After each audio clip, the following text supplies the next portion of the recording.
Je reprends juste parce que je viens de démarrer la vidéo.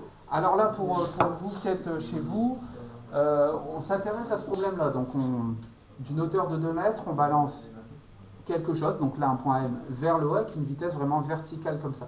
Et on essaie de répondre à toutes ces questions. On vient de répondre à la première question. Donc là, on vous demande à partir de quand V change de sens. Bah, déjà, il faut arriver à l'expression du vecteur V. D'accord ? Donc c'est exactement la même chose que ce qu'on a vu avant. Là, vu qu'il n'y a pas d'angle, on va très rapidement trouver chacune des constantes pour avoir l'expression générale de V. À partir de quand V change de sens, ça veut dire à partir de quand la vitesse s'annule. On a ce petit schéma-là, la vitesse au début elle est importante, et plus on va monter, plus elle va diminuer jusqu'à devenir nulle et repartir dans l'autre sens. Donc on va simplement poser V de t égale 0, 0, donc ça veut dire que le vecteur vitesse et coordonnées c'est 0, 0 à partir du moment où il change de sens. On égale à l'expression précédente, 0 égale 0, ou moins gt plus v0 égale 0, et on trouve finalement une expression de t. On fait l'application numérique avec 5 et 10, 5 pour v0 et 10 pour petit g, on trouve 0,5 secondes. Voilà, version accélérée. Alors, on va passer à la question 2 maintenant. À quelle altitude? Comment on peut savoir ça? Vas-y, Jimmy. On sait que v0 à 5 mètres, à 5 mètres secondes. Ouais. Et vu que on fait une demi-seconde, Ouais. et 5 mètres secondes divisé par 2, ça fait 2,5 mètres. Ouais, d'accord. On ajoute 2. Ouais. À 15,5 mètres l'altitude. Exactement, ouais. C'est une première méthode, tout à fait. Ça marche comme tu le fais, Jimmy, je suis tout à fait d'accord.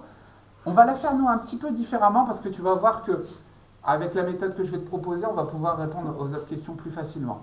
Mais ça marche tout à fait, ta question. Ta réponse, elle marche tout à fait. Alors, là, qu'est-ce que je vais faire? Je vais simplement garder l'expression du vecteur vitesse. Et moi, si je veux connaître une altitude, ça veut simplement vouloir dire que je veux connaître mon y ici, jusqu'où il va. Donc si je veux connaître y, il faut que j'exprime le vecteur position. J'aurai la coordonnée x et y. X, on s'en fiche, ce sera toujours 0, mais y, ça va évoluer. Donc nous, on va exprimer le vecteur position, même si Jimmy, comme ça marche, comme tu as fait, ça marche très bien. On va exprimer le vecteur position, puis on va trouver y comme ça. Ok? Alors, j'efface ça.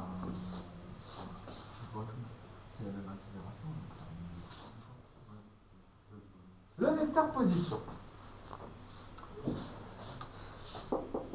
Je redétaille pas tout ce qu'on a fait précédemment pour le vecteur position. C'est exactement la même chose. Donc on va primitiver ce truc-là. Donc on va prendre la primitive. Donc là, 0, on va avoir une constante, que je vais appeler c secondes. Et puis là, on va avoir moins 1,5 de gt carré. Vous voyez, c'est toujours pareil, moins 1,5 de gt carré. Plus V0t, ok, plus une constante. Alors, pour la position, attention, à l'instant t égale 0, on reprend les conditions initiales, donc c'est toujours pareil. À t égale 0, qu'est-ce qu'on a pour le vecteur OM? Ses coordonnées, c'est quoi? Si je regarde un petit peu. À t égale 0, on est où dans le repère? On est à 0 selon x et 2, ouais, tout à fait, selon y. Donc les coordonnées de mon vecteur position, ce sera 0, 2. Vous me suivez tous? Très bien.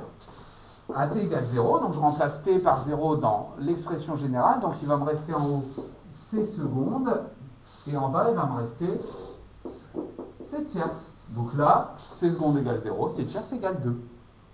Du coup, je vais un petit peu plus vite. Je vais réexprimer mon vecteur position ici. Donc OM de t, ce sera égal tout simplement à 0, moins 1,5 gt carré, plus V0t, plus 2, là, vous voyez, le 2, il vient de tout ça. Voilà. Est-ce que ça va? Bon, alors nous, du coup, on a trouvé au bout de combien de temps il changeait de position? Regardez, moi je serais capable de dire, là le temps je l'ai, je sais que c'est 0,5 secondes l'altitude où il change de sens. Ouais. Donc là je vais avoir y. Puisque là, je rappelle, x égale 0, et là, y égale moins 1,5 de gt carré plus v0t plus 2. Ça veut dire ça, hein, parce que je mets entre parenthèses, ça c'est les coordonnées de x, ça de y, hein, donc j'ai le droit d'écrire ça. Donc y, ce sera quoi? Je vais prendre y pour t égale 0,5, c'est là où ça change de sens, donc c'est là l'altitude maximale, et je vais remplacer là-dedans, et j'espère qu'on trouvera la même chose que Jimmy. Donc moins 1,5 fois, je vais prendre 10, fois 0,5 au carré, plus 5 fois 0,5, plus 2. Et si on fait ce calcul-là, tu avais trouvé 4,5 mètres, hein, c'est ça, Jimmy? Ouais. Bon, enfin, normalement, ouais. Je pense qu'il n'y a pas trop de suspense, mais là, on va vérifier qu'on trouve la même chose. Donc, moins 0,5 fois 10, plus 0,5 au carré, plus 5 fois 0,5, plus 2. Alors, qu'est-ce qui se passe? J'ai dû... Ah, non, j'ai dû me tromper l'erreur. Alors, attendez. 0,5 0,5 fois 10.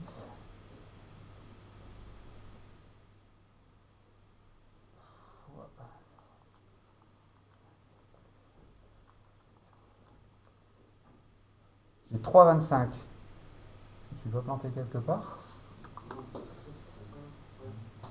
3,25 ? Ouais. Ah oui, je sais pourquoi. 3,25 mètres. Alors, oui, Jimmy, c'est moi, j'aurais dû te dire... Bah ouais, voilà, c'est tout, oui.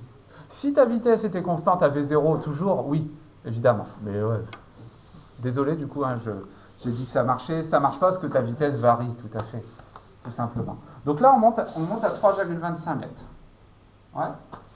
Voilà, donc là, on a répondu à la question de quelle altitude.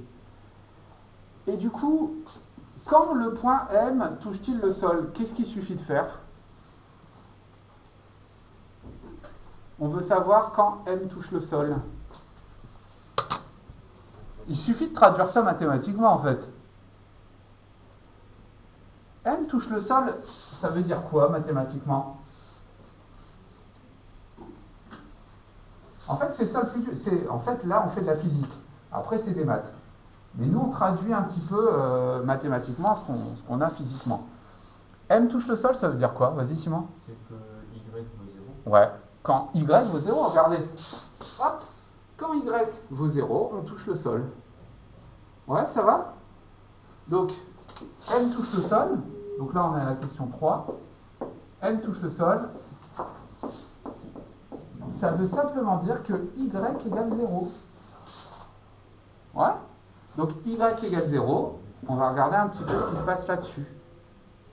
Donc, on va placer Y par 0. Donc, on a moins 1,5 de gt carré plus V0t plus 2 égale 0. Et c'est quoi ça? Voilà. Alors, on va un peu plus loin.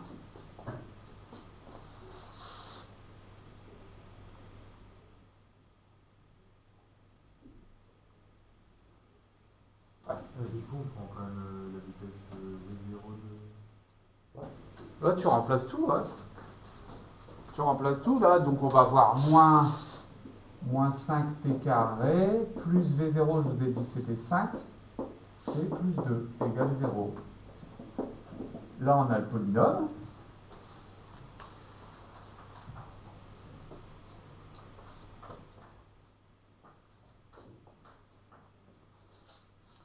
Et puis, après, qu'est-ce qu'on fait avec ça? On fait le delta, c'est des maths, hein. Les carrés vont un 4ac.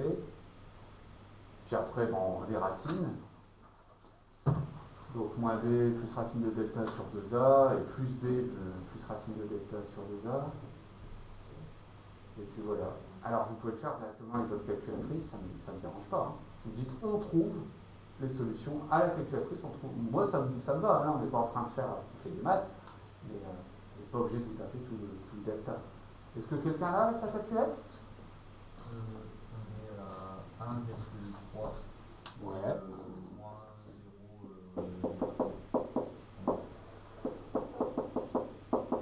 Voilà, donc là on trouve, tout le monde sait faire ça à la calculatrice? Sinon vous le faites à la main, hein. Là on va pas le faire, sinon on en a pour un peu de temps. Comment? Ouais, T1, T2, tout à fait.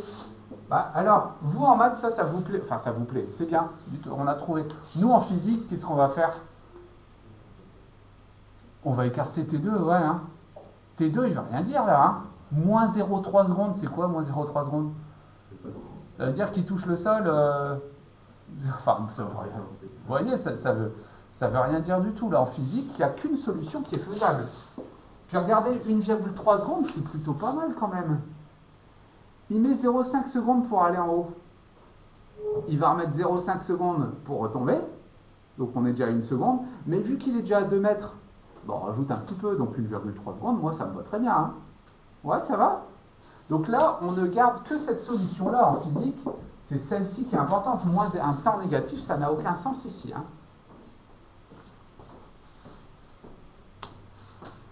Est-ce qu'il y a des questions là-dessus?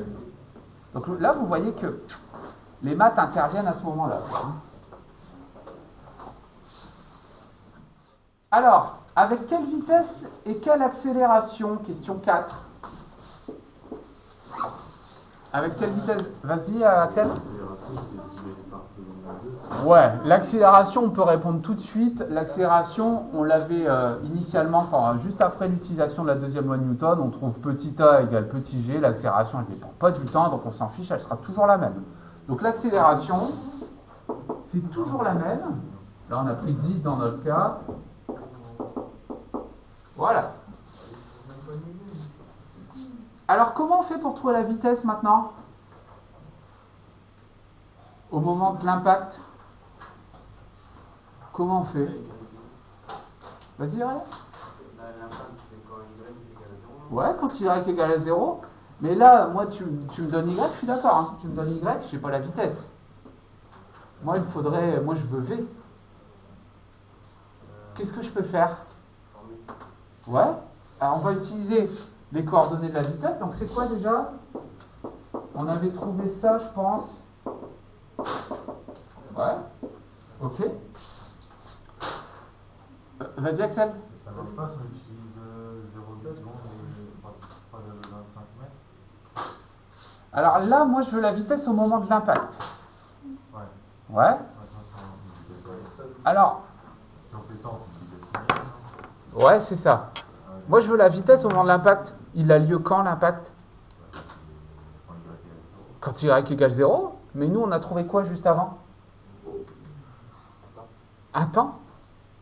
Donc, on sait, regardez, on sait qu'à 1,3 secondes, je touche le sol. Bah, dans ma vitesse, j'ai un temps. Donc, en fait, qu'est-ce que je vais faire? Je vais calculer mon vecteur vitesse, les coordonnées de mon vecteur vitesse. À 1,3 secondes, c'est là où je touche le sol. C'est ce que je veux. Ouais. Donc, qu'est-ce que je vais avoir? Je vais avoir 0. Et puis là, je fais l'application. Hein. J'ai moins 10 fois 1,3 plus 5. Ok, donc je vais avoir quoi? Je vais avoir 0. Donc j'ai moins 13 plus 5, donc moins 8. Ça va? Ça, c'est les coordonnées de mon vecteur vitesse. Moi, je veux la vitesse. Qu'est-ce que je fais? Je calcule. Ouais, je calcule le module. Le module ou la norme, c'est pareil. Hein. Ouais. Donc là, je calcule le module ou la norme. Et puis, c'est déjà pas mal. Ouais, ça va, vous avez tous compris pourquoi j'ai pris 1,3? Parce que c'est à ce moment-là qu'il touche le sol. Et ça tombe bien, l'expression du vecteur vitesse qu'on a déterminé au-dessus, bah, il y a le temps dedans, hein, donc je le remplace par 1,3 secondes. Et donc là, je vais avoir quoi? Donc, la norme, ici, le module de la vitesse, c'est racine carrée de Vx carré plus Vy carré. Donc c'est racine carrée de 0 plus moins 8 au carré.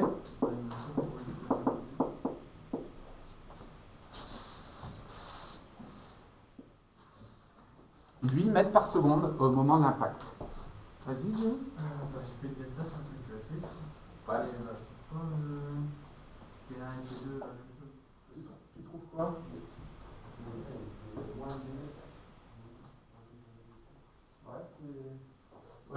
peut avoir une minimum que C'est oublié le moins 5, c'est moins 5. Ouais, mais dans la racine, c'est moins bon, ouais, c'est ça.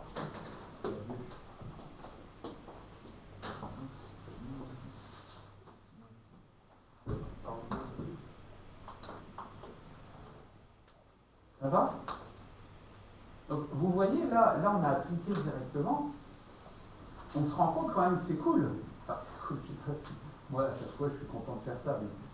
Mais je suis en train de vous dire que si je donne une certaine vitesse initiale, j'arrive à trouver quelle vitesse sera au sol, au bout de combien de temps? J'arrive à trouver plein de choses. L'accélération. Là, du coup, je pourrais calculer son énergie cinétique.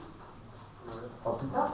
Donc, avec quelle énergie il va frapper le sol, et du coup, s'il va, je sais pas, casser le sol ou pas. Vous voyez ce que je veux dire? Là, l'énergie cinétique dépend de la vitesse et de la masse aussi.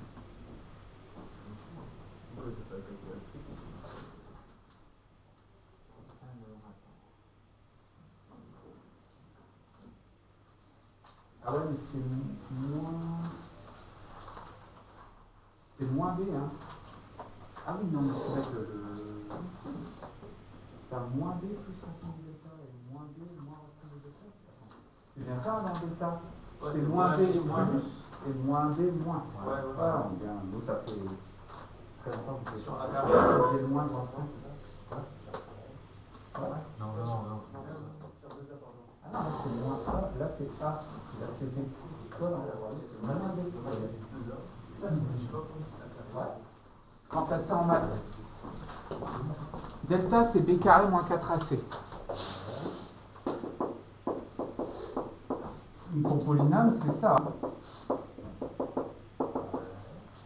Donc là ton B, dans la racine, après tu as moins B plus racine de delta sur 2A. Ça c'est ta première racine. Et puis ton x2 c'est moins B moins racine carré de delta sur 2A. Tu vois, donc là, ton B, c'est moins B.